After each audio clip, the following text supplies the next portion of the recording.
Sakhi, the House of Kanchi Weaves, Telangana, Andhra Pradesh.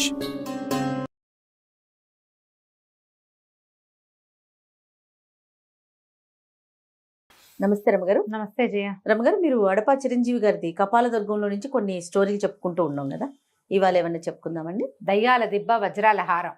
అబ్బో, ఎంత బాగుందో రమగారు. దయ్యాల దిబ్బ వజ్రాల హారమా? అడపా చిరంజీవి గారు రాసిన చాలా కథల్లోంచి ఇదొక కథ.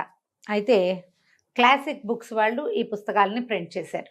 ఓకే. క్లాసిక్ బుక్స్ మీరు ఆన్లైన్ సంపాదించవచ్చు ఈ పుస్తకాలని, లేకపోతే ఫ్లిప్కార్ట్లో దొరుకుతాయి.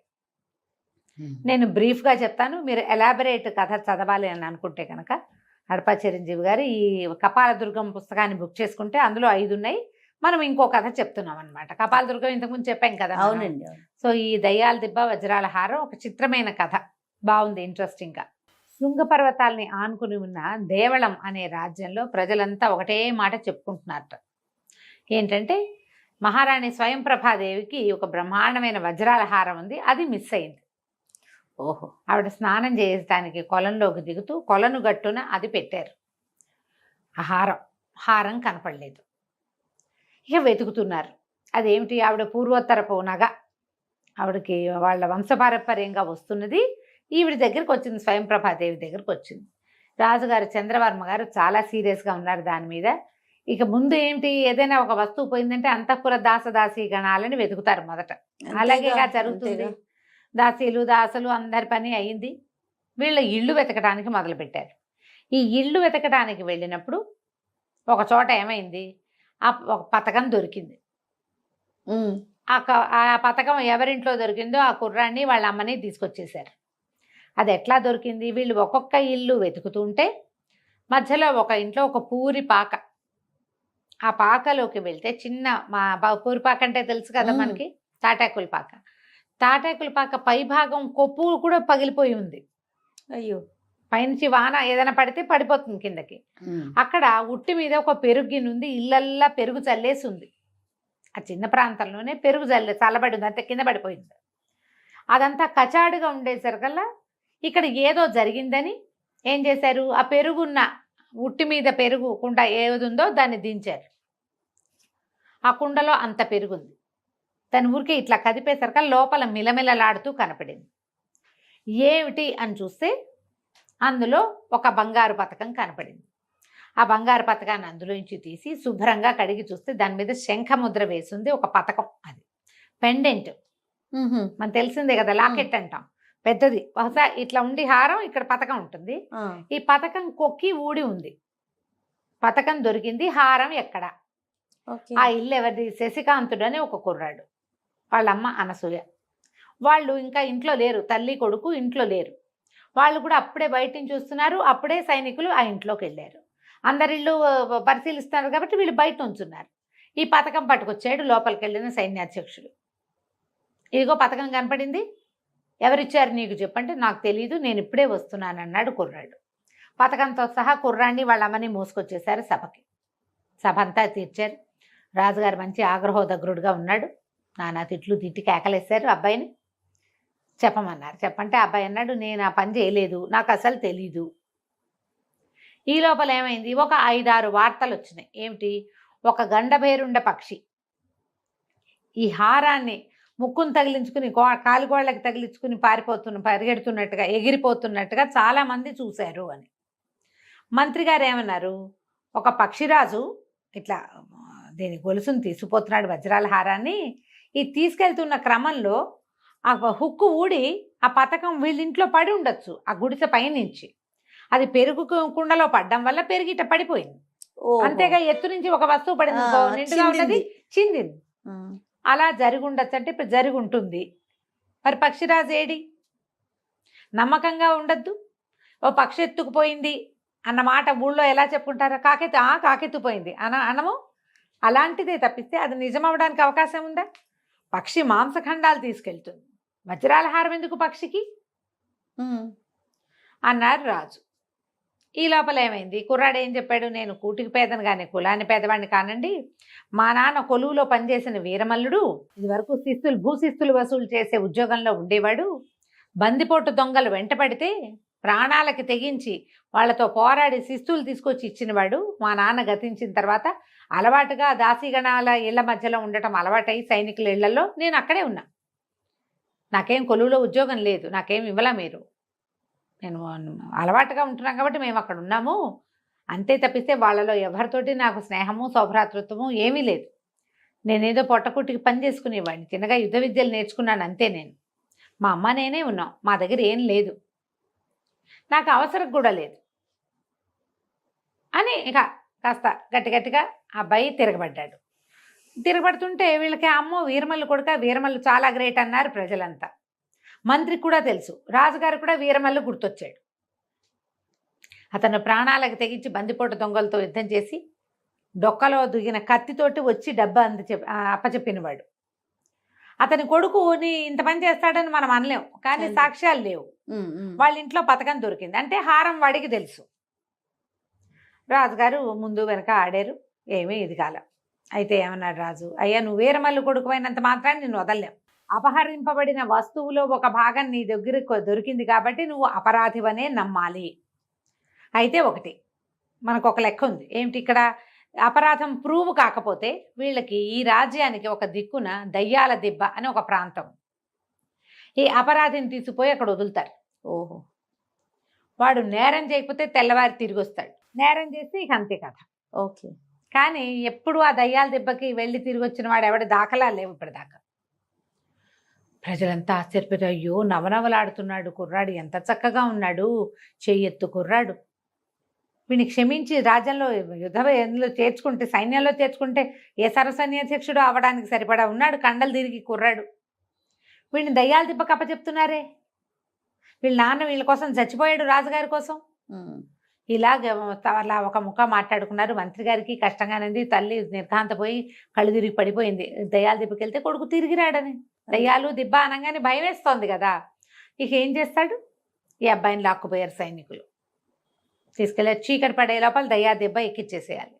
ఆ దిబ్బ పైకి ఎక్కిచ్చారు, ఒక మూట ఇది ఇచ్చారు ఆహారం. అబ్బాయి ఇదిగో ఆహారం, రాత్రికి తిను, బతికుంటే రేపొద్దున దిగిరా, నువ్వు మధ్యలో దిగడానికి వీల్లేదు, మేము ఇక్కడ కాపలా ఉంటాం, కొండ మీద ఉండవలసిందే దిబ్బ మీద నువ్వు అని దిబ్బ మీద వదిలిపెట్టారు శశికాంతుడిని. ఇక ఈ అబ్బాయి కొంత పట్టుకు వాళ్ళు వచ్చి వదిలేసి వెళ్ళిపోయారు చీకటి పడుతుంటే. వీడు మళ్ళీ మెల్లిగా పైకి ఎక్కడం మొదలుపెట్టాడు. ఎక్కితే ఆ దిబ్బ పూర్తిగా పైకి ఎక్కాక ఒక రాతి గట్లు అవి ఇవి కనపడుతున్నాయి, ఏవో చెట్లు, కీకారణ్యంలాగా ఉంది పైన. సరే ఒక రాతి దాని మీద శుభ్రం దులిపి ఈ ఆహారపు మూటను పెట్టాడు. అవతల పక్కన ఒక నీటి గుంట ఉంది, చెట్లు గుబురుగా బోల్డని చెట్లు ఉన్నాయి. అటు ఇటు తిరుగుతున్నాడు. సరే ఇంకా మెల్లిమెల్లిగా ఇంకేం చేస్తాడు, మనం చేయగలిగేది ఏం లేదు. బాగా చీకటి ఎక్కేసరి కల్లా ఈ ఆహారం తినటం ఇష్టం లేదు. ఇందులో ఏం విషాహారం ఉందో ఎలా నమ్ముతాం మనం? చంపేయటానికి వాళ్ళు వేసిన ఎత్తు కావచ్చు. ఆ నీటి గుంటకు పోయి కడుపు నిండా నీళ్లు తాగాడు. వెళ్ళి ఆ రాతి గట్టు మీద శుభ్రంగా కాళ్ళు చప్పుకొని పడుకొని నిద్రపోయాడు. గాఢమైన నిద్రలో ఉండగా ఒక 6 దయ్యాలు వచ్చినాయి అక్కడికి. పిశాచాలు 6 వచ్చినాయి. వచ్చి అరుచుకుంటూ వచ్చి, విడుదుంపదేగా మానవుడు ఎవడో భలే పడుకున్నాడు, ఎవరైనా మన చూసి భయపడి చావాలి, కానీ వీడు శుభ్రంగా నిద్రపోతున్నాడు. ఇంత గాఢపు నిద్ర ఎట్లా పడుతుంది? మనం ఎక్కింది దయ్యాల దిబ్బని వాడికి తెలుసు కదా, ఇది దయ్యాల దిబ్బని, ఇక్కడ దయ్యాలు ఉంటాయని తెలిసిన వాడు వణుక్కుంటూ కూర్చోవాలి. ఇప్పుడు పడుకున్నాడేంటి తన్ని పెట్టి శుభ్రంగా. అక్కడి నుంచి ఫెడేల్మని జరిచినాయి వీపు మీద. లేచి కూర్చున్నాడు, అదిరిపడ్డాడు. దయ్యాలను చూసేసరికి ఇది ఈ ప్రాంతం ఇదని తెలుసు కదా, బెగరిసిపోయి కూర్చున్నాడు భయం లేనట్టు. ఏరా అబ్బాయి ఎందుకు భయపడలేదంటే, భయానికి ఏముంది, నాకేం భయం, నీకు ఎన్ని గుండెలు అన్నాయి. ఎన్ని గుండెలో నేను ఎప్పుడూ లెక్క పెట్టుకోలేదన్నాడు. ఆ లెక్క మీకు కావాలంటే మీరు ఇంకోటి లెక్కెట్టాలి అనేసరికల్లా దయ్యాలు ఆశ్చర్యం, అమ్మో వీడికి భయం లేదే, చెప్పరా చెప్పు, నీకు ఎన్ని గుండెలో చెప్పు అంటే కుర్రాడేమన్నాడు, దానికేముంది, నాకు చాలా గుండెలు ఉన్నాయి, 2-3 ఇంట్లో కూడా పెట్టొచ్చాను, ఈ నా గుండెలు లెక్క పెట్టాలంటే ఈ చెట్టుకి ఎన్ని కాయలు ఎన్ని ఆకులు ఉన్నాయో అన్ని గుండెలు ఉన్నాయి నాకు. వెంటనే దయ్యాలు ఆశ్చర్యం, అమ్మ మాట్లాడుతున్నాడు వీడు అంటే లెక్క పెట్టమంటున్నాడు. సరే మేము లెక్క పెడతా ఉన్నారు అనేసరికల్లా వీడన్నాడు, మీరే ఎలాగ లెక్క పెడతారు, ఇంకా మీ ఫ్రెండ్స్ ఎవరో భూతాలు ఉన్నారన్నారుగా, వాళ్ళని కూడా పిలవండి అన్నారు. ఆనంగానే వీళ్ళేవో పిచ్చి పిచ్చి కేకలు పెట్టినాయి దయ్యాలు. ఒక పెద్ద భూతాల గుంపు ఒకటి వచ్చింది అక్కడ. ఇవేమో 6 దయ్యాలు ఉన్నాయి, గుంపు వచ్చింది. వచ్చాక మేమందరం లెక్క పెడతామన్నారు వాళ్ళు. అంటే కుర్రాడు అన్నాడు, అలా కాదు, మీరు నా గుండెలు లెక్క తెలుసుకోదలిచిన వాళ్ళు ఎవరు, మేము 6గురం అని చెప్పినాయి దయ్యాలు. మరి భూతాలు కూడా 6గురే ఉండాలి, ఇంతమంది ఉంటే ఎట్లా, సమానంగా ఉండాలిగా. సరే ఆలోచించారు, సరేనని మిగిలిన వాటి పంపించేసినాయి. కొంతమందిని ఎన్నిక చేసి 6గురు బాగా లెక్క పెట్టగలిగిన నెంబర్లు వచ్చిన భూతాలని వెలికి తీసి 6 భూతాలు 6 దయ్యాలు నుంచున్నాయి. ఇప్పుడు కాయలు ఆకులు లెక్క పెట్టాలి. లెక్క పెట్టుకోండి, కింద పడినా కూడా లెక్క పెట్టాలి సుమా. లెక్క పెట్టాక అప్పుడు నా గుండెలు లెక్క చెప్తాను మీకని వాళ్ళని పంపించి వీడు కాళ్ళు తప్పు పడుకున్నాడు మళ్ళీ. ఇక అవి ఇప్పుడు రావు, ఆ పని చేసుకుంటూ ఉంటాయి.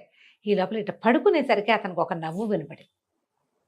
ఆశ్చర్యపోయాడు, ఎవరో ఉన్నారు కొండ మీద, ఈ గుట్ట మీద.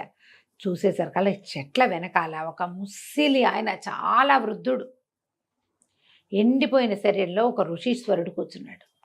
ఈ కుర్రాడు లేచి దగ్గరికి వెళ్ళాడు. ఆయన సాహసి పోయి, దయ్యాలకి భూతాలకి భలే పని పెట్టావు, ఎవరొచ్చినా ఈ కొండ మీద భయపడతారు, భయంతో వాళ్ళ ప్రాణాలు పోతాయి, నీకు భయం లేదు, గుండెలు తీసిన బంటువి, నువ్వు భలేవాడివి, నీ పేరేమిటి నాయనా, ఎందుకు వచ్చావు ఏమిటి అంటే, అప్పుడు కుర్రాడు చెప్పాడు, ఇట్లా ఒక పథకం మా ఇంట్లో పెరుగు చట్టిలో దొరికింది, ఉట్టిలో ఉన్న చట్టిలో, మరి వాళ్ళేమో రాజుగారు నన్ను ఇట్లా శిక్ష వేశారు, బతికి జీవించి కిందకి వెళ్తే శిక్ష మాఫ్ అయిపోతుంది, పథకం సంగతి దైవాధీనం, పథకం వెళ్ళిపోయింది, వజ్రాల హారం సంగతి ఇంక అడిగే పని లేదు అనేసరికల్లా ఆయన అన్నాడు, నువ్వు సాహసివి, నీకేమి ఇబ్బంది లేదు, నీకు అన్నిటి జయం లభిస్తుంది, రాజుగారు నేను మెచ్చుకుంటారు, నువ్వు నా దగ్గరికి రా, నేను ఇంకో కొద్దిసేపట్లో చనిపోబోతున్నాను, మీరెవరు ఇక్కడ ఎందుకున్నారంటే, నేను తపస్సు చేసుకోవడానికి కొండ మీద ఉన్నాను, ఇక్కడ ఏ డిస్టర్బెన్స్ ఉండదు, మానవ మాత్రులు రారు, దయ్యాలు నా మహిమ వల్ల నా దగ్గరికి రావు, అవి తిరుగుతాయి కానీ నన్నేం చెయ్యవు, నా దగ్గరికి రావు, కాబట్టి నేను ప్రశాంతంగా చేసుకుంటున్నాను, నా తపస్సు ఫలించింది, నాకు మోక్షం లభించబోతోంది, కొద్దిసేపట్లో నేను చనిపోతా, నా దగ్గర అద్భుతమైన పరకాయ ప్రవేశ విద్య ఉంది, అది ఇస్తాను నీకు అని చెప్పి కాళ్ళు కడుక్కునిరా నీకు చెప్తానన్నాడు. కుర్రాడు వెళ్ళి నీటి గుంటలో కాళ్ళు చేతులు మొహం కడుక్కొచ్చి ఆయన దగ్గర కూర్చుంటే ఆయన ఒక మంత్రాన్ని ఉపదేశం చేశారు, అది ఎట్లా చెయ్యాలో. ఉపదేశం అయ్యింది, ఈ అబ్బాయి అంతా తెలుసుకోగానే ఆయన కాస్త పడి చనిపోయాడు. ఇక ఏం చేస్తాడు, సరే ఆ దయ్యాలు భూతాలేమో కాకులు కాయలు లెక్కెట్టుకుంటున్నాయి, ఇతను అన్ని పుల్లలన్నీ ఏరి చుట్టుపక్కల ఉన్నవన్నీ ఓ 2 రాళ్ళు కొట్టి కొంచెం మంట సృష్టించి ఆయనని దహనం చేసాడు కొండ మీద. నీటి గుంటలో పోయి స్నానం చేసి గట్టు మీద కూర్చున్నాడు. తెల్లవారిపోతోంది. ఎప్పుడైతే సూర్యోదయం అవబోతోందో దయ్యాలు భూతాలన్నీ ఎగిరిపోయినాయి. వాటి లెక్క తేలలేదు, ఎప్పటికి తేలుతాయి, చెట్ల మీద ఆకులు కాయలు లెక్క పెట్టడం సులువా, ఓ పక్క నుంచి పెట్టుకుంటూ రావాలి, ఎప్పుడవుతుంది అది, పెద్ద మామిడి చెట్టు అదేమో. తెల్లారేసరికల్లా ఇంకేముంది ఇక్కడ చేసేది, కొండ దిగి వెళ్ళటం మొదలుపెట్టాడు. ఈ గుట్ట దిగి వచ్చిన వాడిని చూసేసరికల్లా నిర్కాంతపోయారు సైనికులు. ఊరిని చిచ్చర పిడుగు, ఎలా ఉన్నాడు వీడు, సరే వీడిని వెంట పెట్టుకు తీసుకెళ్లేసరికి రాజుగారు చాలా మెచ్చుకున్నారు సభలో. భలేవాడివి, నువ్వు చాలా ధైర్యశాలివి, నీ దగ్గర ఏ తప్పు లేదు, అందుకే నీకే భయము లేదు అని చెప్పి ఒక పళ్ళె నిండా బంగారు కాసులు పోసి అప్పచెప్పారు.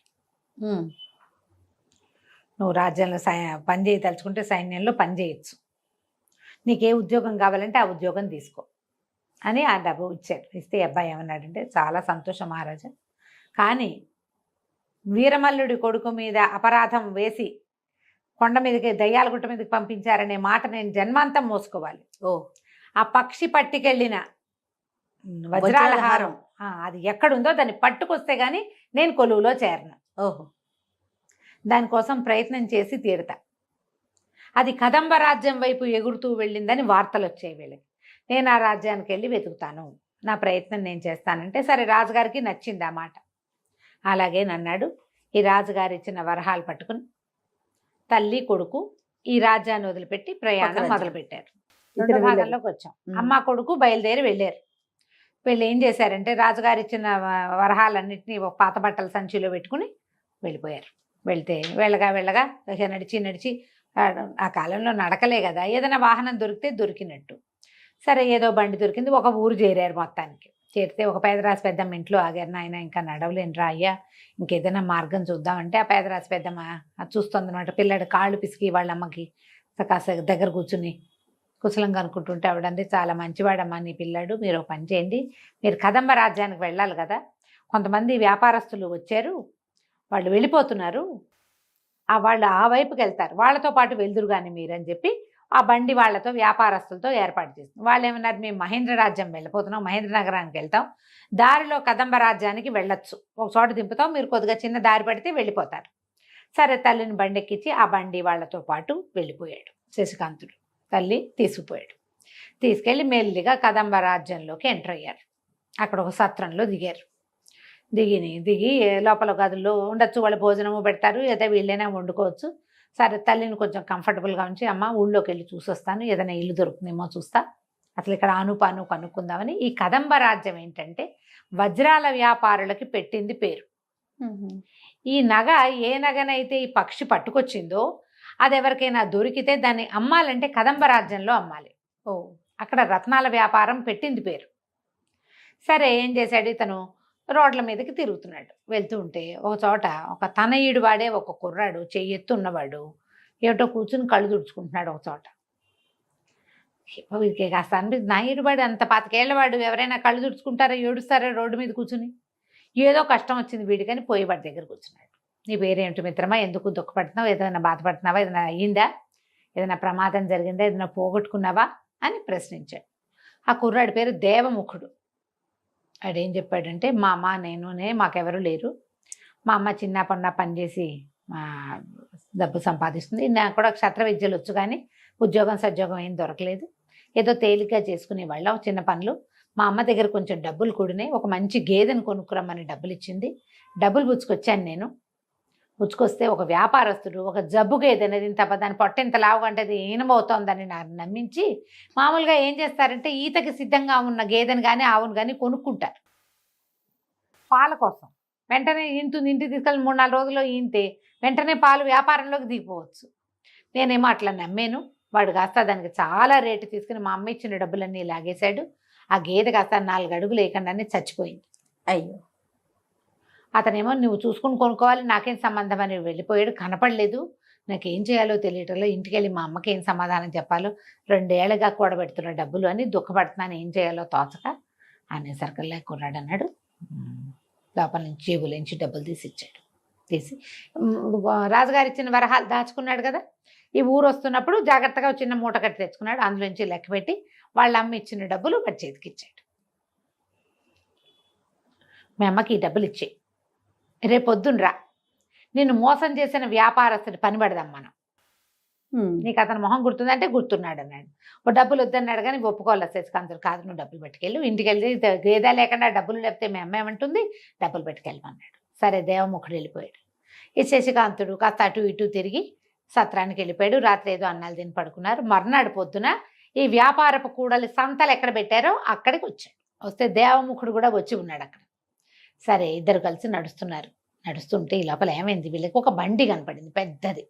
ఒక 10 మంది బలశాలుడైన వ్యక్తులు లాక్కొస్తున్నారు. దాని మీద ఒక ఏనుగు చచ్చి పడి ఉంది. ఏనుగు చనిపోయింది రాజుగారిది. దాన్ని పాతి పెట్టడానికి తీసుకెళ్తున్నారు. ఈ మామూలు గజశాలలో ఉండే ఏనుగులనైతే వదిలేస్తారు అడవుల్లోకి తీసుకెళ్ళి శరీరాన్ని. కానీ ఇది పట్టపుటేనుగు, దానికి రాజలాంఛనాలతోటి పాతి పెడతారు. చెప్పారు ఈ మాట. సరే ఏమన్నాడు, 10 వీళ్ళ వెనకాల వెళ్దామని చెప్పి ఆ ఏనుగును తోసుకెళ్తున్న వాళ్ళ వెనకాలే ఈ కుర్రాళ్ళిద్దరూ నడవటం మొదలుపెట్టారు. ఆ ఏనుగుని ఒక శ్మశానం వైపు తీసుకుపోయారు. దాన్ని బండి మీద పెట్టారు. ఆ బండి మీద పెట్టేది ఆ బండి అక్కడే ఉంది. వీళ్ళు గొయ్యి తవ్వాలి. అంత ఏనుగుని పాత పెట్టాలంటే ఏదో 4-6 అడుగులు తవ్వితే చాలదు కదా, పెద్ద గొయ్యి. వాళ్ళు గోతులు తవ్వుకుంటున్నారు వాళ్ళ దారిని వాళ్ళు. ఈ లోపల ఇతను అన్నాడు, అబ్బాయి నేను వచ్చేదాకా శరీరాన్ని ఒక చోట పెట్టాలి, ఒక మంచి ప్లేస్ చూడు అంటే ఆశ్చర్యపోయాడు. ఏం చేస్తావు మిత్రమా అన్నాడు. నీకు తెలియదులే, మనం ఒక పని చేస్తాము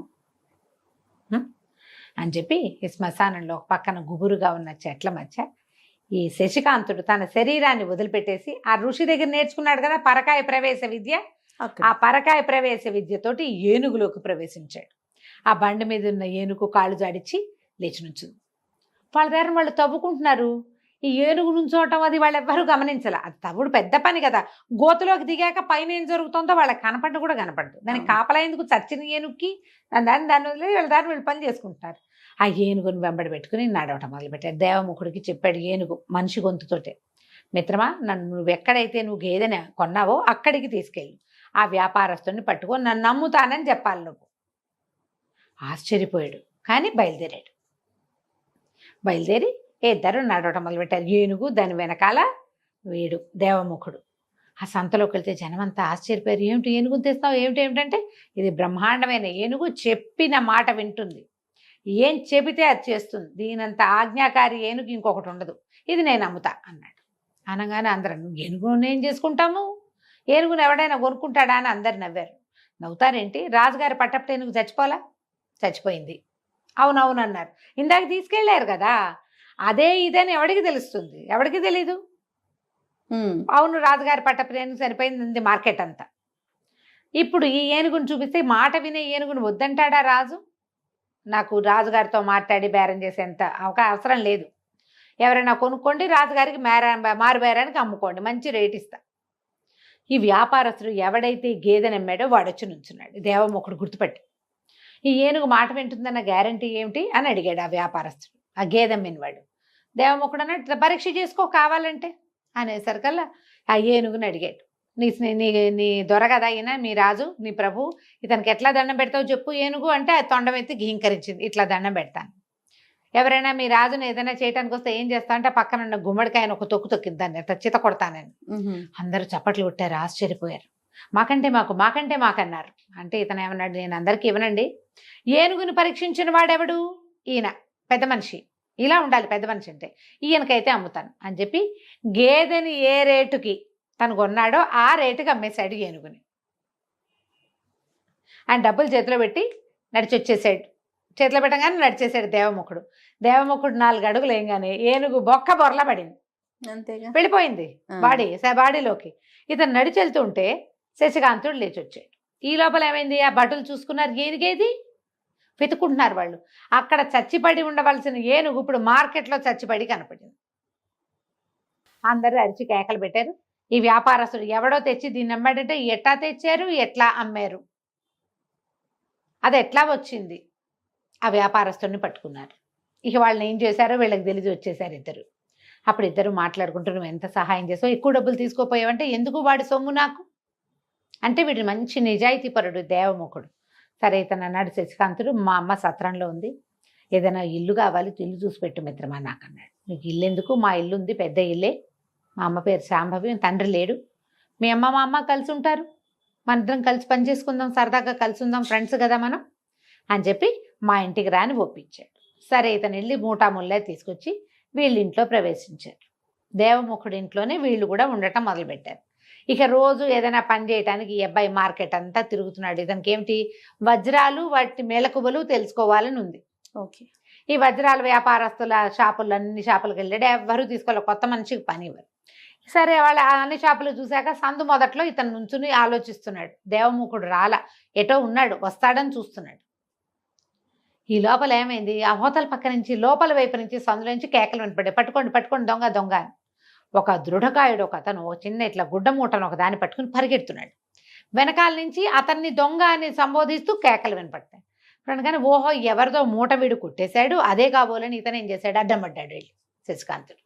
పడేసి కొట్టేశాడు గట్టిగా, కొట్టి పెడరెక్కలు విరిచి పట్టుకున్నాడు. పట్టుకోగానే ఆ కొట్ల వాళ్ళంతా పరిగెత్తుకొచ్చారు. ఏ షాపు వాడైతే దగ్గర నుంచి ఇతను పట్టుకొచ్చేసాడో అతను పరిగెత్తుకొచ్చి, దుర్మార్గుడు వీడు వజ్రాలు చూపించమంటే చూపించాను, చటుక్కున అవి సంచిలో పోసరికలు సంచి లాక్కుని పరిగెత్తాడు. ఈ కుర్రాడు వచ్చాడు కాబట్టి సరిపోయింది, లేకపోతే ₹1,00,000 వస్తువు ఇది అని వాడి చేతిలో ఉన్న మూట తీసి చూస్తే ఇట్లా ఇన్ని వజ్రాలు పడ్డాయి చేతులు. అన్నీ లెక్క పెట్టుకున్నాడు, అన్నీ ఉన్నాయని.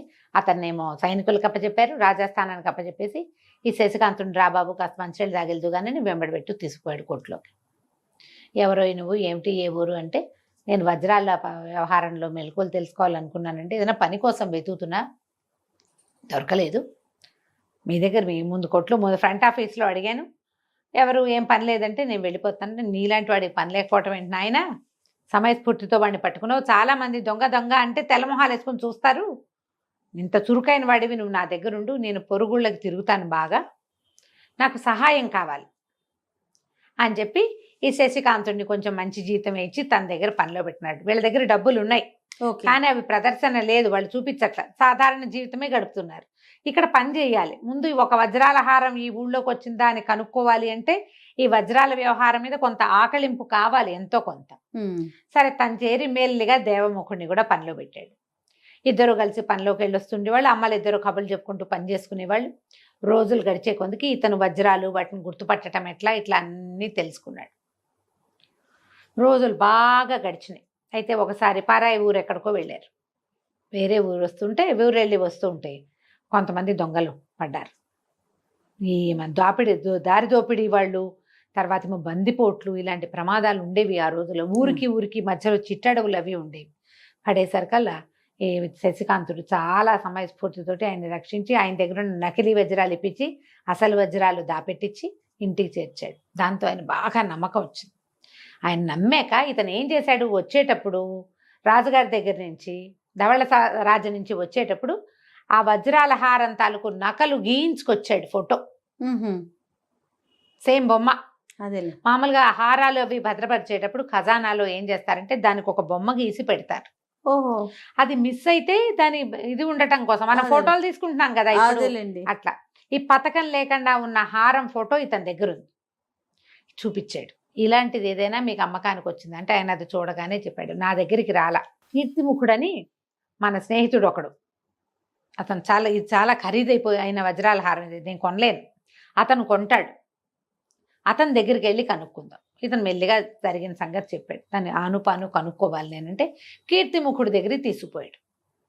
ఆయన అన్నాడు, నేను కొనలేదు, నేను కూడా కొనలా, నాకు చూపించాడు, నేను అంత ధర పెట్టలేను అనుకున్నాను. అయితే అదే సమయానికి ఇంకా కొంతమంది వ్యాపారులు వచ్చారు, ఈ హారాన్ని ఒక బాటసారి తీసుకొచ్చాడు, అతను అమ్మకానికి పెట్టాడు, మేమెవరం కొనలేమన్నాం. అయితే ఈ వచ్చిన వ్యాపారస్తుల ద్వారా నాకు తెలిసింది, ఈ పక్కన హిరణ్యపురం అనే ఒక రాజ్యం, దానికి మణిభూషణుడు అని రాజుగారు, ఆయన కూతురు కాంచనమాలకి వజ్రాల హారాలంటే చాలా ఇష్టం, ఎంత ఖరీదైనా అమ్మాయికి ఉంటుంది, ఆమె కొనగలదని నేను అక్కడికి పంపించాను. ఆ బాటసారి అక్కడికి వెళ్ళాడో లేదో అమ్మాడో లేదో అయితే మనకు తెలియదు. 100% ఇది హిరణ్యపురానికి వెళ్ళింది. మన ఊళ్ళో ఎవ్వరు కొనలా. ఎవరు కొన్నా వ్యాపారస్తుల సర్కిల్లో నా దగ్గర ఒక అద్భుతమైన హారం వచ్చింది అని వాళ్ళలో వాళ్ళు చెప్పుకుంటారు. వారమో నెల మీటింగ్స్లో ఎక్కడా చెప్పలేదు అంటే ఇక్కడ కొనలా. అందరూ నా అంత వాళ్లే ఉన్నారు. అది కొనగలగాలంటే రాజ్యాలు ఉన్న వాళ్లే కొనగలుగుతారు. కొన్ని గుర్రాలు కొన్ని ఏనుగులు కూడా ఇవ్వాల్సి వచ్చేంత ఖరీదది. అబ్బో అనేసరికల్లా సరే వెళ్ళామనుకున్నారు. ఇంకా హిరణ్యపురం వెళ్ళిపోవాలి, మనం రాజకుమార్తెను కనుక్కోవాలి. సరే ఉద్యోగానికి మేము ఇంకా రావండి, వేరే ఊళ్ళు పని ఉంది వెళ్ళిపోతున్నామని చెప్పేశారు వాళ్ళు వ్యాపారస్తుడికి. అమ్మలిద్దరికి చెప్పుకున్నారు, ఒకళ్ళనొకళ్ళు కాపాడుకోండి అయినా, జాగ్రత్తగా ఉండండి ఆయన అని పంపించారు. ఈ కుర్రాళ్ళిద్దరూ ఇక బయలుదేరారు, హిరణ్యపురానికి బయలుదేరారు. రాత్రిపూట చెట్ల మీద పడుకుంటూ అమ్మ ఇచ్చిన ఆహారం ఏదో తింటూ, మధ్యలో ఏవో పళ్ళు తింటూ ప్రయాణం కూడా బాగా రాస్తారు, చక్కగా రాస్తారు కదా. చిరంజీవి గారి రైటప్పే చాలా బాగుంటుంది, హాయిగా ఉంటుంది, హడావిడి హైరానా ఉండకుండా చక్కగా ఇన్ఫర్మేషన్ ఇచ్చేస్తారు. ఈ బాగా ముందుకు వెళ్ళేసరికల్లా వీళ్ళు ఒక రాజకుమార్తెను కలవాలనుకుంటున్నారు. అదే ఎక్కడ ఉంది ఆవిడ ఏమిటి అనేది వీళ్ళకి ఏం తెలియదు. వీళ్ళు కొంచెం కత్తి గిత్తి పట్టుకునే వెళ్ళారు, ఆ మాత్రం యుద్ధ విద్యలు వచ్చిన వాళ్లే కదా. అయితే ఏమైంది, వీళ్ళు చెట్టు మీద పడుకున్నారు. తెల్లవారి తర్వాత వీళ్ళు వెళ్తుంటే ఒక పులి గాండ్రింపు, ఒక అమ్మాయి కేక వినపడ్డాయి వాళ్ళకి. ఇంటా అని చూస్తే సరిగ్గా పులి అమ్మాయి ఇట్లా ఉన్నారు ఎదురు బదురుగా. ఆ పిల్ల ఇట్లా బిగుసుకుపోయింది. పులి ఏ క్షణానైనా దూకచ్చు, కదిపితే దూకేస్తుంది, అమ్మాయి మీద పడుతుంది. వీళ్ళకి ఏం చేయాలో అర్థం కాల. దేవముఖుడు కూడా బిగుసిపోయినాడు. ఇంతలో ఏమైంది, ఇతనికి ఏం కనపడింది, ఈ పులి ఈ అమ్మాయి అవతల భాగంలో ఒక చచ్చిపోయిన పెద్ద పక్షి ఒకటి కనపడింది, పక్షి శరీరం. వెంటనే ఏం చేశాడు, నన్ను పట్టుకో అని దేవముఖుడికి చెప్పి ప్రాణాలు వదిలేశాడు. ఈ పరకాయ ప్రవేశ విద్యతోటి రివ్వుమని పక్షి మీదకి, పక్షి లోపలికి వెళ్ళిపోయి ఒక్క ఎగురుతోటి పక్షి లేచింది. అదేమిటి, చిన్నది కాదు, పెద్ద గండభేరుండం లాంటిది. ఈ పూలు ఒక్క దూకు, ఎప్పుడైతే ఈ కదలిక రెక్కల చప్పుడు వచ్చిందో, అంత పక్షి మామూలు పిట్ట కదిలితేనే రివ్వుమంటుంది. అవును, ఇంత పెద్ద రెక్కలుండి ఇంత గోళ్ళు ఉన్న గండభేరుండాలు కదిలితే ఎంత గాలి వస్తుంది, కదలిక పెద్దది వస్తుంది. ఆ పులి దూకేది, ఆ దూకపోతున్న పులిని పట్టేసుకుంది గండభేరుండం గోళ్లతోటి. ఒక్క ఎగురు ఎగిరింది. ఆ అమ్మాయికి అర్థం కాలే ఏం జరుగుతుందో. ఆ అమ్మాయి గండభేరుండం శవాన్ని చూసింది, అది ఎటా లేచిందో తెలియలే, పులి లేదు. ఇటు చూస్తే ఒక కుర్రాడు, ఇద్దరు కుర్రాళ్ళు పక్క పక్కన నుంచుని ఉన్నారు. ఒకడు రెండో వాడిని పట్టుకుని కనపడుతున్నాడు అంతే. కుర్రాళ్ళు చూస్తున్నట్టే ఉంది. ఆ అమ్మాయి నిర్ఘాంతపోయి ఉండగానే ఈ గండ పేరుండవు తీసుకెళ్ళటం ఏమిటి, పైనుంచి పైకి ఎగిరి పులిని కిందకు వదిలేసింది. అదొక నీటి వాగులో పడి చచ్చిపోయింది పులి. ఆ గండ పేరుండం మళ్ళీ వచ్చి వీళ్ళ దగ్గర వాలటం ఏమిటి, చచ్చిపోవటం ఏమిటి. వెంటనే కళ్ళు తెరిచి చూశాడు ఇతను. ఆ అమ్మాయికి అర్థం కాలేదు ఏం జరిగింది ఇక్కడ, ఇది ఎట్లా జరిగింది అని. ఆ అమ్మాయి ఆహా అని 10 సార్లు అడిగేసరికి ఇతను చెప్పదలుచుకోలే. శశికాంతుడికి ఈ రహస్యం చెప్పడం ఇష్టం లేదు, కానీ దేవముఖుడు పల్లెటూరు వాడు అమాయకుడు గబగబా చెప్పేశాడు. మా స్నేహితుడికి మిత్రుడికి పరకాయ ప్రవేశ విద్య వచ్చు, అతనే ఇందులోకి వచ్చి ఇట్లా చేశాడు అని చెప్పేసరికల్లా అమ్మాయి ఆశ్చర్యపోయింది. నువ్వెవరు ఏమిటి అంటే, నా పేరు కాంచనమాల, హిరణ్యపురపు రాజకుమార్తెని, వేట కోసం వచ్చాను అంటే ఆడబోయిన తీర్థం ఎదురైంది వీళ్ళకి, వెతకపోయిన తీగ కాళ్ళకడ్డం పడింది. సంతోషించారు. అప్పుడు మెల్లిగా ఈ విషయం అంతా చెప్పారు. చెప్పేసరికల్లా అమ్మాయి అంది, నాతో రండి, నన్ను కాపాడారు, ఆ వజ్రాల హారం ఏముంది ఇచ్చేస్తా మీకు కావాలంటే. అయితే నేను దాన్ని కంసాలకి ఇచ్చున్నాను, ఏ స్వర్ణకారుడికి ఇచ్చాను. ఆ పథకానికి, అది పథకం లేదు కదా, అది ఇట్లా హారంగా ఉంది, దానికి సరిపడా పథకం చేయమని కొన్ని వజ్రాలు పచ్చలు కెంపులు ఇచ్చి చేయమన్నా. హారం అతని దగ్గర ఉంది, మరి 2 రోజులు రండి నా దగ్గరికి, ఉండండి మా దగ్గర, అది అవ్వగానే నేను మీకు ఇస్తాను అనేసరికల్లా అమ్మాయ అనుకుని వెళ్దామనుకున్నారు. ఈ లోపల కొంతమంది సైనికులు ఈ అమ్మాయికి చెలికత్తే వచ్చారు, తీసుకుపోయారు వీళ్ళని. చక్కగా గుర్రాల మీద పడి ఇప్పటిదాకా నడిచారు, ఏదో తిరుగుతున్నారు. వెళ్ళి ఆ అమ్మాయితో పాటు అంతఃపురంలో విశ్రాంతి తీసుకున్నారు. చక్కగా 4 రోజులు 5 6 రోజులు అయింది బయలుదేరి, ఎండను బడి తిరుగుతున్నారు. సరైన ఆహారం లేదు, ఏదో కాయాకసులు తింటున్నారు. శుభ్రమైన భోజనం పెట్టి చక్కగా చూసుకున్నారు. సరే టైం గడిచింది. ఈ లోపల ఏమైంది, ఈ కుర్రాడికి ఈ అమ్మాయికి ఒకళ్ళ మీద ఒకళ్ళ కొంచెం ఆసక్తి మొదలైంది. వీడు బాగుంటాడు, ఎంగగా ఉన్నాడు, పైగా ఏమిటి తన మీద నేరం లేకపోయినా సరే, నేరం లేదని వాళ్ళు ఒప్పుకున్నా పెడతానని వచ్చిన సాహసమైన యువకులను చూస్తే ఆసక్తిగానే ఉంటుంది. కొంచెం దగ్గర వయసులో ఉన్నారు. ఈ దేవముఖుడికేమో అమ్మాయి చెలికత్తె నాగమల్లో ఏదో దాని మీద కొంచెం ఆసక్తి వస్తుంది. వీళ్ళు కొంచెం ఫ్రెండ్లీగా ఉంటారు. 2 రోజులు 3 రోజులు గడుస్తుంది. కంసాలు ఇంకో 2 రోజులు టైం పడుతుంది అన్నాడు. అయితే ఈ కంసాల దగ్గర నుంచి వస్తువు రావడం కోసం వెయిట్ చేస్తున్నారు. వస్తువు వస్తుందా రాదా, ఏమవుతుంది? దేవముఖుడు శశికాంతుడు ఇద్దరు కాంచనమాల దగ్గర ఉన్నారు. వజ్రాల హారం ఒక ఇతనికి సొన్నారికి ఇచ్చాం, స్వర్ణకారుడి దగ్గర ఉంది, అది తెప్పిస్తాను, 2 రోజులు ఉండమంది. ఈ 2 రోజుల్లో వీళ్ళు చూపులు అటు ఇటు మార్చుకుని ఒకళ్ళ మీద ఒకళ్ళు ప్రేమ పెంచేసుకున్నారు. సంతోషంగా ఉత్సాహంగా ఉన్నారు. ఈ దేవముఖుడికేమో ఆవిడ చిలకత్తె, కాంచనమాల చిలకత్తె అయిన నాగమల్లి మీద దృష్టి. వీళ్ళు 4 కబుర్లు చెప్పుకుంటూ బాగా చక్కగా భోజనాలు చేస్తూ కలిసి ఫ్రెండ్షిప్ చేశారు. 2 డేస్ తర్వాత ఈ పూట వస్తుంది వజ్రాల హారం అని వీళ్ళు వెయిట్ చేస్తుంటే ఈ కాంచనమాల మొహం వెళ్ళాడేసుకుని వచ్చింది. నన్ను క్షమించండి అనుకుంటూ. ఏం జరిగింది అంటే, నేను మీకు ఇచ్చిన మాట నిలబెట్టుకోలేకపోతున్నాను, చాలా ఇబ్బంది వచ్చేసింది, ఇప్పుడు ఏం చేయాలో తెలియట్లేదు, నాకు చాలా బాధగా ఉందంటే, ఏం జరిగింది అంటే, నేను సైనికులను పంపించాను. ఇప్పుడు వజ్రాల హారం చాలా పెద్ద వస్తువు కాబట్టి స్వర్ణకారుడి ఇంటికి పంపించినా సైనికులు వెళ్తారు. 100 మంది సుశిక్షితులైన సైనికులను పంపించాను. వాడు వజ్రాల హారం పెట్టులో పెట్టి ఇచ్చాడు అతను కంసాలి. నేను వాళ్ళు మోసుకొస్తుండగా, అది తీసుకొస్తుండగా ఒక గజ దొంగల జట్టు వీళ్ళ మీద పడి, బందిపోటు దొంగల మీద పడి లాగేసుకున్నారు. వజ్రాల హారం పోయింది అని ఆవిడ బలబల దుఃఖపడింది. వీళ్ళు ఏం చేస్తారు, పోయిన దానికి ఏం చేయగలుగుతారు? కానీ శశికాంత్ అన్నాడు, అది ఎక్కడున్నా సరే, ఎవడు పట్టుకెళ్ళినా సరే, నేను అది తేవాల్సిందే, అది తీసుకెళ్ళి మా రాజుగారి చేతిలో పెట్టాల్సిందే, నా నిర్దోషిత్వం నిరూపించుకోవాల్సిందే. ఎవరు ఎక్కడ ఏమిటి ఏ పక్కకి వెళ్ళారో వివరాలు కనుక్కోండి, నేను దాని సంగతి చూస్తానన్నాడు.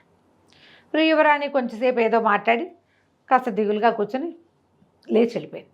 వీళ్ళిద్దరూ మాట్లాడుకుంటున్నారు, దేవముఖుడు శశికాంతుడు. కరెక్ట్గా వాళ్ళ ఇంట్లో నుంచి వజ్రాల హారం బయటకు వస్తుందని గజ దొంగలకు ఎలా తెలుసు? దోపిడీ దొంగలంటే ఎట్టా వస్తారు? ఏవో ఇళ్ల మీద పడతారు, రాత్రిళ్ళు పడతారు. ఓ వస్తువు ఈ దారిని వస్తుందని వాడికి ముందు తెలిసిందంటే ఎవరో చెప్పు ఉండాలిగా. కరెక్ట్గా దానికోసమే వచ్చి అదొక్కటే పట్టుకెళ్తారా ఎవరైనా? ఒకడైతే పోని అలాగే చేయొచ్చు, చేతికి అందింది లాక్కుపోతాడు. గుంపు వచ్చేట పట్టుకెళ్ళారు అంటే ఇక్కడ ఏదో మతలబు ఉంది. ఈ కంసాలు ఎవరు, ఇల్లు ఎక్కడ, ఏమిటి వివరాలు కనుక్కున్నారు. ఆ కంసాల పేరు భూషయ్య. వీళ్ళిద్దరు ఏం చేశారు, చీకటి మాటన కొంచెం ఎత్తి మీదకి ఉత్తరీయాలు చెంగులు లాక్కుని తలుపు కొట్టారు. తలుపు కొట్టేసరికి ఆ భూషయ్య ఎవరన్నాడు, ఏమిటి ఎవరో చెప్తే కానీ తలుపు తీవా అని బేస్ వాయిస్లో మాట్లాడారు. తర్వాత ఏమో దొర మీకు డబ్బులు పంపించాడు అన్నారు. అనగానే ఇంత అప్పుడే ఎందుకు వచ్చారు, చీకటి పడి రాలేదు ఏమిటి, తలుపు తీసేసరి కల్లా ఏముంది, వేరే వాళ్ళు ఎవరో కనపడ్డారు, వాడికి అలవాటైన దొంగలు కనపడలా. తెల్లబోయాడు. ఎవరు అనేసరికల్లా పాక 2 దెబ్బలేసి కొట్టి కేకలేసి, ఎవరికి ఇచ్చావు, ఎలా ఇచ్చావు, ఏం చేసావు అనేసరికి నేనేం చేయను, నా ప్రాణాల మీద తీపి నా భార్య పిల్లల్ని చంపేస్తామన్నారు. ఒక బందిపోటు నాయకుడు ప్రచండు, అతనిది ఎత్తు. ఆ హారం తనకి ఇవ్వమని శతవిధాలా ఇచ్చేసాడు. హారం కనుక తనకి ఇచ్చేస్తే వాళ్ళకి నీకు ఎలా పరిచయం అంటే, ఎప్పుడు వాళ్ళు దొంగ ఎక్కడి నుంచైనా దొంగ సొత్తు తెస్తే ఇతని దగ్గరే కరిగించుకుంటారు. ఇలా చేస్తారు కదా స్వర్ణకారుల పనులు ఉంటాయి పాపం. ఏదో ప్రాణాల మీద తీపో డబ్బు మీద ఆశో ఎవరికైనా ప్రలోభం తప్ప చూడు పాపం. అవునండి. అందుకని నేను వాళ్ళతో అలవాటు ఉంది, వాడేమో ఈ హారం ఇచ్చేయమన్నాడు, యువరాణి వాకిట్లో రోడ్డు మీద నిలబెట్టి ఉరిది ఇస్తుంది అని నేను భయపడ్డాను. అయితే నువ్వు వాళ్ళకి ఇచ్చినట్టు ఇవ్వు, ఏ రోజు ఇస్తావో చెప్పు, ఆ రోజు లాక్కుపోతామన్నారు. అందుకని వాళ్ళకి చెప్పేశాను, లేకపోతే నన్ను చంపేస్తారు వాళ్ళు.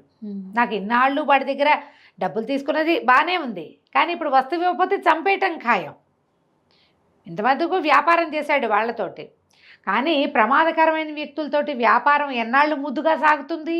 అంతే కదా. దారేపోయేవాడితో వ్యాపారం అయితే సజావుగా అవుతుంది. వాడు ప్రచండు అని తెలిసినప్పుడు వాడితో పెట్టుకోకూడదు. పులి మీద స్వారీ, వాటి మీద ఎక్కకూడదు, పనికిరాదు, అసలు పనికిరాదు. నువ్వు చూడు, స్మగ్లర్లు, డాన్లు, వాళ్ళందరితోటి పరిచయాలు ఉన్నవాళ్ళు ఎప్పుడైనా ప్రమాదంలో పడతారు.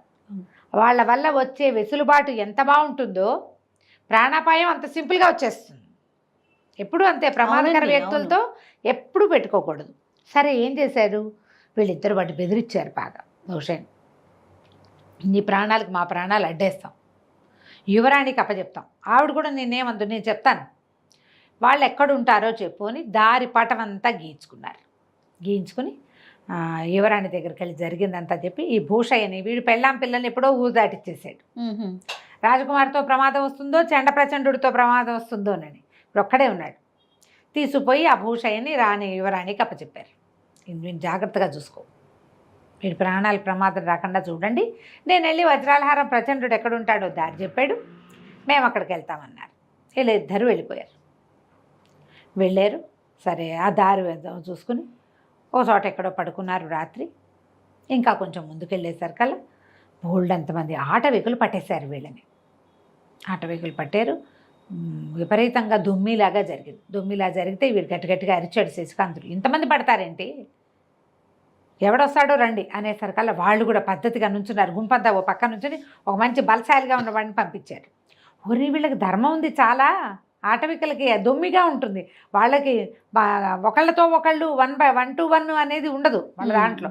కానీ వాళ్ళు ఒప్పుకొని యుద్ధం చేస్తే వాడు ఓడిపోయాడు. అందరూ చప్పట్లు తెరిస్తే శశికాంతుడు అన్నాడు, మీ వాడు ఓడిపోయాడు, నేను గెలిచాను కదా, మా దారిని మమ్మల్ని పోనీయండి, మాకు వేరే పని ఉందంటే, కాదు దొరా, అట్లా కాదు, మమ్మల్ని గెలిచిన వాడిని మా దేవతకి బలిస్తాం మేము అని దేవముఖుడు కూడా 2 ముగ్గురిని కొట్టేశాడు. అందుకని ఇప్పుడు దేవముఖుడిని బలి ఇవ్వాలి, శశికాంతుడిని బలి ఇవ్వాలి. మమ్మల్ని ఎవరు గెలుస్తారో వాళ్ళని పట్టుకుంటాం మేము. వాళ్ళని బలిస్తే మాకు చాలా ప్రయోజనం లభిస్తుంది. మా నాయకుడు చచ్చిపోవడానికి సిద్ధంగా ఉన్నాడు, అద్భుతమైన బలిస్తే నాయకుడు బతుకుతాడు. మా ఊళ్ళో ఉన్న మంత్రగాడు చెప్పాడు, పదండి అని వీళ్ళిద్దరిని ఈడ్చుకుపోయారు. తాళ్ళేసి కట్టేశారు, పైనుంచి వలేసేసారు. ఇంకా గింజుకున్నా యుద్ధం అంటే చేస్తారు, కానీ వలలేసి కట్టేశాక జంతువులాగా ఇక అప్పుడేం చేస్తారు, ఏమీ చేయలేకపోయారు. వాళ్ళ వెనకాల పడి వెళ్ళారు. తీరా అక్కడికి వెళ్ళేసరికల్లా అప్పటికి 3 రోజులు అయింది వాళ్ళు బయలుదేరి. 3 రోజులకి వీళ్ళు ఈ ఆటవిక గూడెం చేరారు. అక్కడికి వెళ్ళేసరికల్లా 3 మనుషులు కట్టేసి కనపడ్డారు. 2 ఆడవాళ్ళు, 1 మగవాడు. వాడు ఇంతలా ఉన్నాడు. ఆడవాళ్ళిద్దరూ మహా అందంగా ఉన్నారు. వాళ్ళిద్దరు ఎవరు, కాంచనమాల, నాగమల్లి, ఆ భూషయ్య. తెల్లబోయారు. వీళ్ళు ఎట్లా వచ్చారంటే ఎట్లా వచ్చారు. సరే, 5గురిని కట్టేసి 5గురిని బలిస్తామన్నారు. శశికాంతుడు ఆశ్చర్యపడి, మీరెందుకు వచ్చారు రాకుమారి ఇక్కడికంటే, మీరు వెళ్ళిపోయాక భూషయ్యతోటి చాలా మాట్లాడిచ్చాక వాడు పొరపాటు ఏం చెప్పాడు, మిమ్మల్ని వేరే దారిలో పంపించాడు. దగ్గర దారి ఒకటి ఉంది ప్రచండుణ్ణి చేరటానికి, ఆ వేరే దారిలో వాళ్ళు కాపు కాస్తారు, వాళ్ళకి మీరు దొరికేలాగా వీడు ఏర్పాటు చేశాడు. మీకు ఏదైనా ప్రమాదం వాటిల్తుందని అక్కడ ఇంట్లో ఉండలేకపోయాము నగర్లో, అందుకని భూషయ్యని తీసుకుని చిన్నదారి గుండా మేము వచ్చాము, వీళ్ళు మమ్మల్ని పట్టేశారు. అక్కడేమో ఆడాళ్లే యుద్ధం అని 2-3 అమ్మాయిలు పంపించారు. యువరాణి బ్రహ్మాండంగా తిప్పుతుంది కత్తి, నాగమల్లి కూడా ఏం తక్కువదేం కాదు. ఈవిడ ఓడిచ్చేసింది వాళ్ళని. ఓడిచ్చేస్తే ఎవరు గెలిస్తే వాళ్ళని బందీలు. అందుకని ముగ్గురిని కట్టేశారు, మాకు అందరినీ బలిస్తామన్నారంటే లబో దిబోమని ఆ భూషయ్యము ఏడుస్తాడు. ఏడుస్తున్నాడు, నన్ను వదిలిచ్చేసండి, నా ప్రాణానికి నీ ప్రాణం అడ్డేస్తానన్నావు, ఏం అడ్డేసావు చూడు, ఇక్కడ కట్టేశారు, యువరాణి వద్దన్నా కూడా నన్ను లాక్కొచ్చింది, ఇప్పుడు నా పిల్లలకి ఎవరి గతి అని వాళ్ళు అవలేబా అని ఏడుపు. సరే చూద్దామనుకున్నారు. ఇంతలోపల ఏమైంది, వీళ్ళు జనాలు కట్టేసి వీళ్ళని ఒక పల్లకి లాంటిది మోసుకొచ్చారు. ఆ పల్లకి మీద ఒక ముసీలిగా ఉన్న ఒక ఆయన ఆటవికుడు కూర్చుని ఉన్నాడు. ఏ క్షణానో చచ్చిపోయేలాగున్నాడు. అయితే ఆయన నాయకుడు చేతికిట చేయి కదిలినప్పుడు కనపడేది ఒక వజ్రాల హారం కనిపిస్తుంది. ధగమంటోంది. ఈ శశికాంత్ ఆశ్చర్యపడి యువరాణి చూపించాడు. అదేనంటే అదే మంది. ఎందుకంటే ఈ హారాన్ని నకలు బొమ్మ చూశాడు కానీ ఒరిజినల్ హారం వీళ్ళు చూడలేదు. ఆ ఒరిజినల్ హారం ఎవరికి తెలుసు, ఒకటి భూషయ్యకి తెలుసు, కాంచనమాలకి నాగమల్లికి తెలుసు, ఈ అబ్బాయిలు ఇద్దరికీ తెలియదు. ఇంతలో వాళ్ళు గట్టిగా కేకలు పెట్టాడు మంత్రగాడు వచ్చి, ఈ అద్భుతమైన వీరుల్ని, ఈ వీరశిఖామణిని, వీరవనితల్ని గనక బలిస్తే మన దొర బతుకుతాడు, మనకేదో మంచి జరుగుతుంది, దొర బతకాలంటే ఏదో చేయాలి. ఈ మాట్లాడుతూ ఉండగానే ఆ దొరగా అస్సలు చచ్చిపోయాడు. అసలు చచ్చేందుకు సిద్ధంగా ఉన్నాడు. కొట్టుకాళ్ళు తలకాయ వెళ్ళాడేసేసాడు. వెళ్ళాడంగానే అందరూ అరిచి కేకలు పెట్టారు, ఏడుపులు మొత్తుకోళ్ళు మొదలు పెట్టారు. ఇతను గట్టిగా అరిచాడు శశికాంతుడు, ఆగండి, మీ దొర బతికాడా? బతకలేదు. ఎప్పుడైనా ఇంతకుముందు చచ్చిపోయి బతికాడంటే ఇంతకుముందు కాదు, ఇప్పుడే అలా అనుకుంటున్నాం. బలి కంటే ముందే చచ్చిపోయాడు అతను. నాకు తెలుసు మీ అమ్మవారు మిమ్మల్ని బలి ఇవ్వద్దంటోంది, నాకు చెప్పింది అన్నాడు. అనేసరికల్లా మంత్రగాడు ఆశ్చర్యపడి, మా అమ్మవారు మాకేనాడు చెప్పలేదు, పెద్ద శాంభవ విగ్రహం ఉంది అక్కడ, మీరందరూ చూస్తూ ఉండగానే ఇట్లా వంగి నా చెవిలో ఒక మాట చెప్పింది, బలి ఇవ్వద్దంటోంది అంటే మేము ఒప్పుకోమన్నారు. వాళ్ళు ఒప్పుకోమంటే మీ నాయకుడితోటి చెప్పిస్తాను చూడండి అన్నాడు. చూడండి అని తాళ్లతో కట్టేసి ఉంచారు కదా, ఒక్క నిమిషంలో శశికాంతుడు తల వెళ్ళడేసాడు, నాయకుడు లేచి మాట్లాడటం మొదలుపెట్టాడు. ఇతనికి పరకాయ ప్రవేశ విద్య వచ్చు కదా, ఆ చనిపోయిన నాయకుడు శరీరం లోపలికి వెళ్ళిపోయాడు. వెళ్ళటం ఏమిటి, వెంటనే ఘోషణగా వద్దు వీళ్ళని వదిలేయండి, ఈ నాగరికుల్ని, అమ్మవారు చెప్పింది వంగి వీడి చెవిలో చెప్పడం నేను చూశాను, ఆ క్షణాన్ని నా ప్రాణం పోయింది, ఆ మాట చెప్పడానికే నన్ను మళ్ళీ బతికించింది, ఈ వజ్రాల హారాన్ని వాళ్ళకి అప్పచెప్పి వాళ్ళని పంపించేయండి అని చెప్పేసి నాయకుడు పడిపోయాడు. వెంటనే శశికాంతుడు తలెత్తేసాడు. లాస్ట్ చివరి భాగంలోకి వచ్చాం. యాక్చువల్గా ఇది చిన్న భాగమే జయ, మన ఈ పుస్తకాల గురించి చెప్పుకోవాల్సిన విషయాలు చాలా ఉన్నాయి. అడపా చిరంజీవి గారు, ఆయన్ని చాలా మెచ్చుకోవాలి. పాపం ఒక్క కథ కోసం అడిగితే ఆయన 10 కథలు చెప్పండి అమ్మా అన్నారు ధారాళంగా. చాలా బాగున్నాయి కూడా. ఉన్నాయి. క్లాసిక్ బుక్స్ వాళ్ళు ప్రింట్ చేశారు జయ, ఇవి 2 పుస్తకాలుగా చేశారు, మొత్తం 10 కథలు. 10 కథల్ని 2 పుస్తకాలు చేశారు. మనం ఆన్లైన్లో దొరుకుతాయి, ఫ్లిప్కార్ట్లో బుక్ చేసుకోవచ్చు. నేను గబగబా చెప్పేస్తా కదా, మీరు నిదానంగా తాపిగా చక్కగా సరదాగా చదువుకోవచ్చు. పిల్లలకి చెప్పడానికి కూడా బాగుంటాయి. అంటే మరి 3-4 ఏళ్ల పిల్లలకి చెప్పద్దు. ఈ మన జానపద కథలు వినడానికి ఇష్టపడే పిల్లలు ఉంటారు, సోషియో ఫ్యాంటసీస్ కొంతమందికి నచ్చుతాయి కదా, వాళ్ళకి చెప్పడానికి బాగుంటుంది. భైరవ ద్వీపం లాంటి సినిమాలని ఇష్టపడే పిల్లలకి ఈ కథలు చాలా బాగుంటాయి. మీకు కూడా ఒకవేళ జానపద కథలు ఇష్టమైతే చాలా బాగుంటాయి. చక్కగా ఇంట్లో ఉంచుకోవాల్సినవి ఈ 2 పుస్తకాలు. అంటే ఇంకా ఎవరైనా రైటర్లు కనుక ముందుకొచ్చి అమ్మ మా కథలు కూడా చెప్పండి అంటే వాళ్ళకు కూడా చెప్తాం, వాళ్ళ పేరు వాళ్ళ పుస్తకాలు ఎక్కడ దొరుకుతాయి అవి కూడా చెప్పచ్చు. అవకాశం దొరికితే చెప్తాను జయ అట్లా. అవును, మనకి పుస్తకాలు కావాలి, ఎలాగో కొంచెం కొత్త కథలు అందించాలి. కొంచెం ఈజీగా జనాలకి ఈ పుస్తకాలు ఉన్నాయి, ఇవి సరదాగా కొనుక్కుని చదువుకోవచ్చు. పిల్లలు చదివే పిల్లలు ఉంటే కనుక కథలు చెప్పడానికి, పిల్లలకి కథలు చెప్పే ఏజ్ పిల్లలు జయ 11 ఏళ్ళు 9 ఏళ్ళ నుంచి 15 ఏళ్ళ దాకా మన కథలు వింటారు జయ పిల్లలు. 9 to 15 డెఫినెట్గా మనం చదివి చెప్పచ్చు. చదువుతూ వెళ్తే పిల్లలు వినే పిల్లలు కూడా ఉంటారు. మీకు ఒకే ఒక ప్లస్ పాయింట్ ఏంటంటే పిల్లలతో మీరు గడిపే క్వాలిటీ టైము. పిల్లలు పడుకునేటప్పుడు ప్రశాంతంగా తల్లులో తండ్రిలో పక్క నుండి ఒక 2 మంచి మాట్లాడుతూ కంఫర్ట్ చేస్తూ వాళ్ళని చెప్పటం వల్ల మీ బాండ్ పెరుగుతుంది. మొదటిది. రెండోది, మీరు వాయిస్తో చదవటమో చెప్పటమో పిల్లలకి కనుక అలవాటైతే చాలా వయసు వచ్చినా వాళ్ళు మీ మాట వింటారు. కథలు చెప్తేనే వింటారా అని అనుకోకండి, చాలా మాటలు మనం వినిపించగలుగుతాం. ఇది నా స్వానుభవం కూడా. ఏదో ఒక దశలో పిల్లలు ఏదైనా ఇబ్బందిలో ఉన్నా, స్ట్రెస్లో ఉన్నా, డిప్రెషన్లో ఉన్నా మామూలుగా చూసుకునే తల్లులతో పాటుగా ఈ కథలు చెప్పే తల్లుల మాట ఎక్కువ పనిచేస్తుంది. మీరు ఆలోచించుకోండి, ఉపయోగించుకోండి దీన్ని. ఇదొక ఐడియా. తప్పకుండా. మన పిల్లలు మనతో చక్కగా బాగా ఉండడానికి, ఎక్కువ కాలం మన మధ్య బాండ్ ఉండడానికి, బాండ్ మరింత స్ట్రాంగ్గా ఉండటానికి ఈ స్టోరీ టెల్లింగ్ బాగా ఉపయోగపడుతుంది. కావాల్సింది అదే కదా రమ్య గారు. అదే కదా కావాలి ఇప్పుడు ఈ కాలంలో. ఈ కాలానికి మరీ అవసరం మనకు ఉన్నది ఒకడే శిశువు, ఒక్క పిల్లవాడే, ఒక్క పిల్లే. అప్పుడు కూడా ఇప్పుడు నేను కథలు చెప్పడం వల్ల నాతో ఎంతమందికి బాండ్ ఉందమ్మా. ఎంతమంది బయట కనిపిస్తే అమ్మమ్మ అమ్మమ్మ అని ఓన్ చిన్న చేసేసుకుంటారు. పిల్లలు కూడా పరిగెత్తుకుంటూ వచ్చేస్తారు. అవును. నేను అది విన్నాను, ఇది విన్నాను, ఆ కథ విన్నా, ఈ కథ విన్నా. నా వాయిస్కే అలవాటు పడి. ఆ. ఇదే తల్లి అయితే ఇంకా ఎంత క్లోజ్నెస్ డెవలప్ అవుతుంది. ఇలా ఆలోచించండి, ఇలా కూడా మీరు ఆలోచించవచ్చు. Yes. కథలోకి వద్దాం. ఆ. శశికాంతుడు, దేవముఖుడు, కాంచనమాల, నాగమల్లి, భూషయ్య 5గురిని ఆటవికులు వదిలేస్తే వీళ్ళ హారం పుచ్చుకొని వచ్చేస్తున్నారు. ఎలా జరిగింది, ఏం జరిగింది, మమ్మల్ని ఎవరు పట్టుకున్నారు, ఇవన్నీ ఒకళ్ళ కథలు ఒకళ్ళకి చెప్పుకున్నారు. భూషయ్య దగ్గర దారి, మీకు దూరపు దారి చెప్పాడు, మేము దగ్గర దారిని వచ్చాము. అక్కడేమో వీళ్ళు ఆటవికులు ఎదురుపడ్డారు, ఇట్లా ఫైట్ చేస్తామంటే అమ్మో యువరాణి గారికి కత్తి యుద్ధాలు వచ్చా, అదే ఇదని సరదాగా కబుర్లు చెప్పుకుంటున్నారు. ఇంకేముంది, ఆభరణం దొరికేసింది, ఇంక వెళ్ళిపోవటమే సొంత రాజ్యానికి. శశికాంతుడు అదే ఆలోచిస్తున్నాడు. అయితే ఇలా ముందుకెళ్ళేసరికల్లా ఏమైంది, ఒక్క ఉదుటన వాడెవడో ఒక బలాఢ్యుడైన వాడు వీళ్ళ మీదకి లంఘించాడు. హారం అక్కడ పెట్టి కదలండి అంటాడు. తీరా వాడెవడో చూస్తే ఎవడు, ప్రచండు, ఆ దొంగల నాయకుడు. ఓ, ఈ ఆటవికులు మా మీద పడి హారాన్ని లాగేసుకున్నారు. అది మేము మొదట పట్టుకెళ్ళిపోయింది. మేము సైనికులను 100 మందిని కొట్టి తీసుకుపోయాం. మమ్మల్ని కొట్టి ఆటవికులు తీసుకుపోయారు. మా వాళ్ళంతా తలా పక్కకి అయిపోయారు. మీరు లోపలికి వెళ్తాం చూసాం. ఒకవేళ మీరు సాధిస్తే మిమ్మల్ని సాధించి నేను హారాన్ని పట్టుకెళ్దామని ఇక్కడ ఆగాను. నాతో యుద్ధం చేసి హారం తీసుకోమన్నాడు. సరే, ఏమిటి పందెం ఏంటంటే, అలాగే ఎవడోడిపోతే వాడు వెళ్ళిపోతాడు, గెలిచిన వాడిదే హారం. గెలిచిన 1 to 1 ప్రచండు సిద్ధపడ్డాడు. అయితే ప్రచండు ఏమనుకున్నాడంటే, సాదాసీదాగా ఉన్నటువంటి యువకుడు, వీడి దగ్గర ఖడ్గచాలని విద్యలు అవి ఏదో ప్రచండంగా ఉంటాయని ఇతను అనుకోలేదు. వీడు పైగా దేశదిమ్మరిగా వేరే దేశం నుంచి వచ్చినవాడు, రాజకన్య యువకుడు అయితే కాదు వాడు. అంటే ఏదో చిన్న క్షత్రియ రక్తం ఎక్కడైనా ఉందేమో కానీ మనకి కథలో కూడా అబ్బాయి క్షత్రియుడని అదని మనకి చెప్పలా.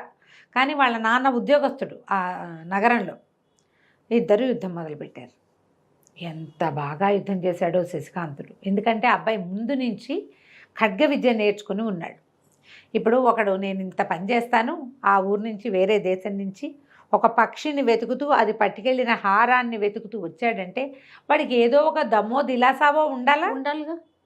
ఏ ధైర్యంతో వచ్చాడు, తన ఖడ్గ విద్యనే నమ్ముకుని వచ్చాడు అతను. అవును, అవసరమైతే నేను యుద్ధం కూడా చేయగలను. కాకపోతే ఈ కథల్లో ఇట్లా చూపిస్తారు కానీ ఈ ఖడ్గ విద్యలు, కరాటేలు అవన్నీను బై ప్రాక్టీసే పెరుగుతాయి చేయ. చాలా రోజులు ఆ పని చేయకపోతే వాళ్ళకి అంత చురుగ్గా ఉండదు. కుర్రాడు కాబట్టి చురుగ్గా ఉన్నాడేమో. వీళ్ళు ఏం చేస్తున్నారు, ఈ మధ్య అంతా గుర్రాలు వేసుకున్నాడు తిరుగుతున్నారు అంతే. ఇతను ఇప్పటిదాకా ఈ అబ్బాయి ఫైట్ చేసిన సీనే లేదు. ఒకటే ఫస్ట్ సీను ఆటవికలతోటి ఫైట్ చేసింది. ఈ ప్రచండు ఇతను విపరీతంగా కొట్టుకున్నారు. చివరికి శశికాంతుడి చేతిలో కత్తి, ప్రచండు చేతిలో కత్తిని ఎగరగొట్టేసింది. కత్తి ఎగిరి ఎక్కడో పడిపోయాం కానీ ప్రచండు నోరు మూసుకొని నుంచున్నాడు. తీసుపో, నువ్వు గెలిచావు కాబట్టి. ధర్మం ఉంది, ఆటవికుల దగ్గర కూడా ధర్మాలు ఉన్నాయి. అదే సరే వదిలేశాడు. నేను ఎంతో ఆశ పెట్టుకున్నాను, ఈ గుంటనక్క భూషయ్యని మాత్రం నాకు ఇచ్చేసేయి. వీడు మమ్మల్ని మోసం చేశాడు, నేను తీసుకొచ్చేసాడు, నీకేమో దారి చెప్పాడు, యువరాణిని వెంట పెట్టుకొచ్చాడంటే ఇతను ఏమన్నాడంటే, నన్నేమైనా చేస్తేనే నువ్వు భూషయ్యని పట్టుకెళ్ళగలవు. భూషయ్యకే చెప్పాను నీ ప్రాణానికి నా ప్రాణం అడ్డని. ఇప్పుడు వాణ్ణి నీకు ఇచ్చేస్తే ఎలా కుదురుతుంది? నేను ఆ మాట చెప్పి ఈ వస్తువు ఎక్కడుందో కనుక్కున్నాను. నేను తీసుకెళ్ళి యువరాణికి అప్పచెప్పాను. నేనుండగా భూషయ్యని ముట్టుకోవడానికి వీల్లేదు. భూషయ్యని ఇవ్వను, హారాన్ని ఇవ్వను. నేను గెలిస్తే భూషయ్య నావాడే, హారము నాదేనన్నాడు. ఇప్పుడు గెలిచాక ఇక పళ్ళు పిండుకుంటూ ప్రచండు ఇంకేమీ చేయలేక వెనక్కి వెళ్ళిపోయాడు. ఈ హారాన్ని పట్టుకుని వచ్చేసారు. భూషయ్యని అతని ఇంట్లో వదిలిపెట్టారు. రాకుమార్తెని, ఆమె చెలికత్తెని రాజ్యంలో వదిలిపెట్టి లోపలికి వెళ్ళిపోయారు. లోపలికి వెళ్ళిన తర్వాత ఆడందరూ మాట్లాడుకున్నాక చెప్పింది, అమ్మ ఇతనే నా ప్రాణాలు రక్షించాడు, అడవిలో పులిబారి నుంచి రక్షించాడు అని చెప్తే తండ్రి అన్నాడు, అలాగేనమ్మా ఇతన్నే వివాహం చేసుకుందుగానే ఒప్పుకున్నాడు. మన శశికాంత్ అన్నాడు, నన్ను మా రాజ్యానికి వెళ్ళనివ్వండి, నేను ఈ హారాన్ని సమర్పించి వచ్చిన తర్వాత అప్పుడు నేను రాజకుమార్తెని వివాహం చేసుకుంటానంటే వాళ్ళంతా గుర్రాలని వాటిని ఇచ్చారు విత్ బై వెళ్ళటానికి. వీళ్ళ రాజ్యం దాకా మరి ఇంత ప్రయాణం చేయాలిగా. ఈ కదంబ రాజ్యము దీన్ని దాటాలి, మహేంద్ర నగరాన్ని దాటి వెనక్కి వెళ్ళాలి. రాజ్యంలోకి వెళ్ళారు. వెళ్ళి రాజుగారికి కలుసుకున్నారు. సభలో అందరూ ఉండగానే ఈ దేవముఖుడు తల్లి వాళ్ళు కూడా వచ్చారు. ఇతని తల్లి దేవముఖుడు తల్లిని కూడా తీసుకుని వెళ్ళిపోయారు. వెళ్ళిపోయి దట్టిలోంచి హారాన్ని తీసి చూపించాడు. ఇదిగో మీ హారం అనేసరికల్లా రాణిగారు ఎంత సంతోషించింది. ప్రజలందరూ ఆశ్చర్యపోయారు. పక్షిరాజు తీసుకెళ్ళిన హారం ఇదే. పథకం పెట్టాడు కంసాలి, దీనికి ఒక పథకం చేయించింది కదా కాంచన్మాల, పథకం తీసేసుకున్నారు. తీయించి అమ్మాయి పెట్టుకుంది. ఒట్టి హారాన్నే పట్టుకొచ్చాడు. వీళ్ళ దగ్గర ఉంది కదా పథకం ఒకటి, దాని మీద శంఖముద్ర ఉందని చెప్పారు. పెసరకల్లా ఆశ్చర్యపోయారు రాజుగారు. మహత్తరమైన శక్తిని సాధించావు, దీన్ని ఎట్లా తీసుకొచ్చావు, ఎట్లా తీసుకురాగలిగావు, ఆ పక్షి నీకు ఎట్లా దొరికిందంటే పక్షితోటి సాక్ష్యం చెప్తాను మహారాజా, చెప్పిస్తానన్నాడు. అని చెప్పి ఏం చేశాడు, కళ్ళు మూసుకొని దేవముఖుడి మీద ఒరిగిపోయాడు. ప్రజలంతా అటు ఇటు పైకి చూస్తున్నారు. ఇతను ఒరిగిపోయిన సంగతి ఎవరు గమనించలే. దేవముఖుడు ఇట్లా నడుం చుట్టూ చేసి శవాన్ని ఆపుకున్నాడు. డెడ్ బాడీ, ప్రాణం లేదు కదా. వీళ్ళు ముందుగానే ఒక చనిపోయిన పక్షిని తెచ్చి బయట ఏర్పాటు చేసుకుని వచ్చారు లోపలికి. ఓహో. ఈ వెంటనే ఈ బాడీ శశికాంతుడి ఆత్మ వెళ్ళి ఆ చనిపోయిన పక్షిలో దూరింది. పక్షి లోపలికి ఎగురుకుంటూ వచ్చింది. పెద్ద గద్ద, చాలా కొంచెం పెద్ద సైజుది. వచ్చి లోపలికి వచ్చి జయము మహారాజా అని చెప్పి, నేనే ఈ వస్తువుని రాణిగారు స్నానం చేసినప్పుడు చెరువు గట్టు మీద కొలను గట్టు మీద పెట్టిన దాన్ని నేను తీసుకెళ్ళాను. నా ముక్కును ఖర్చుకొని వెళ్తుంటే ఆ శశికాంతుడి ఇంట్లో ఆ పథకం పడిపోయింది. శశికాంతుడు నిర్దోషి అని చెప్పింది. చేలంతా ఆశ్చర్యపోయారు. పక్షి రివ్వుమని బయటికి వెళ్ళిపోయింది. అది బయటికి వెళ్ళిపోగానే శశికాంతుడు లేచేశాడు. ఎవ్వరికీ తెలియలే. ఇప్పుడు జనమంతా ఒక విషయం మీద నిమగ్నులై ఉన్నారనుకో, ఒక దాని మీద, మిగిలిన దాన్ని చూడరు కదా, చూసుకోరు. ఇది చూసుకోని క్రమంలో పక్షి వచ్చింది, సాక్ష్యం చెప్పేసింది. రాజుగారు ఎంతో ఆనందించాడు. బోలెడన్ని బహుమతులు ఇచ్చాడు శశికాంతుడికి. ఇతనికి సహాయం చేసినందుకు దేవముఖుడికి కూడా బోళ్ళు బహుమతులు ఇచ్చి పంపించారు. సరే, ఇతను ఏం చేశాడంటే ఈ కదంబ రాజకుమార్తె కాంచన్మాలను వివాహం చేసుకోబోతున్నాను నేనని వీళ్ళకి ఇప్పుడు ఈయన ఉద్యోగం ఇస్తానన్నాడు. సర్వసైన్యాధ్యక్షుడికి అసిస్టెంట్గానో అట్లా ఉద్యోగం ఇస్తే బాగా ఉద్యోగం అక్కర్లేదని వెళ్ళిపోయాడు. కదంబ రాజ్యానికి రాజు అయ్యాడు. ఓకే. తర్వాత ఈ అమ్మాయి కాంచనమాల చెలికత్తని నాగమల్లిని పెళ్లి చేసుకున్నాడు దేవముఖుడు. తల్లుడిద్దరూ సంతోషంగా రాజమహల్లోనే ఉండేవాళ్ళు. ఒకనాడు ఏమైందట, ఓ రోజు రాత్రి ఈయన వచ్చి ఒక పులి అక్కడ నిలబడి ఉంది. పులిని పలకరిస్తున్నాడు దేవముఖుడు, మిత్రమా ఏం చేస్తున్నావు అని. అంటే అతను ఏమనుకున్నాడు, ఆ పులి వేషంలో ఉన్నాడు అనుకున్నాడు. పులి శరీరం మార్చుకుంటాడు కదా. దూరం నుంచి మాటలు వినపడుతున్నాయి. శశికాంతుడు కాంచనమాల మాట్లాడుకుంటూ హడిలిపోయాడు. ఇది నిజం పులే. పరిగే ఎత్తుకుంటూ వెళ్ళాడు. నువ్వు పుల్లాగా ఉన్నావేమో అనుకున్నాను అంటే, కాదు, అదేదో లేడిని ఆరగించి బద్ధకంగా కూర్చుంది, నువ్వు దాన్ని బలకరించావు అని అందరూ నవ్వుకున్నారు. సంతోషంగా జీవితాన్ని గడిపారు. కథ కంచికి మనం ఇంటికి అయిపోయింది సిరీస్. బాగుందండి, మంచి చాలా చాలా ఇంట్రెస్టింగ్గా ఉంది కదా. మలుపులు బాగున్నాయి, మంచి కథలు. ఇంకో కథలు చెప్పుకుందాం మళ్ళీ. ఎస్, థ్యాంక్ యూ రమ్మ గారు. నమస్తే. నమస్తే చే.